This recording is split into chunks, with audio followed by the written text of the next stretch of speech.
Welcome to Pollen Weather by Pollen Wise App. It's Friday, September 4th. I'm Landon Bunderson, and this is the place for daily allergy news and forecasts.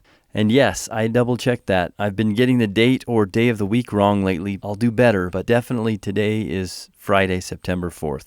Going into the weekend, we've got record-setting heat in much of the West. Denver, your 5-day forecast is crazy. High of 97 on Saturday and a high of 40 on Tuesday. After some heavy rain in the mid-Atlantic states, by Saturday it should be mostly clear out there. Then it's the Midwest's turn for severe weather. Heavy rain and flash flooding may be possible in Iowa and Illinois. Taking a look at the pollen forecast, pollen will be high and very high in much of the country today. Check out that 99 pollen index score in Kentucky. That's about as high as it gets out there. Stay close to those hourly counts on the app and avoid hours that are 99 for sure. That center line of the U.S. that runs from Salt Lake City to Kansas City to Charlotte should be peaking over the next 5 to 7 days, at least for chenopods and ragweed. The progression of ragweed is fairly clockwork, and the peak should creep slowly south, kind of like fall colors do. Wet in Texas, weed levels are suppressed and lower than what is seasonal. The mold index is rising in the southeast U.S., and we expect a peak in the 90s in some parts of Georgia and Alabama. Continued very high mold index peaks in the west and high in the Midwest. Monterrey, Mexico peaking in the mid-70s again today. Air quality is still poor in the southwest. California and Arizona are the worst spots today. As always, watch your local air quality in case you're downwind of the smoke coming out of those regions. Friday's feature is the 5-day pollen trend. Most of the country has been neutral for the last 5 days compared to the previous 5 days. Texas and the Pacific Northwest remains relatively low, and the rest of the Great Plains and West remain high. Central Great Plains and the Midwest have risen slightly, but the East Coast has decreased slightly. I suspect next week we'll see a dramatic increase in Texas and Oklahoma, and hopefully a dramatic decrease in the upper Midwest. Thanks for listening. Remember, you can find previous episodes on the Pollen Channel on YouTube. If you're listening on YouTube, check out the Pollen Wise app, the only place for real hourly pollen and mold counts.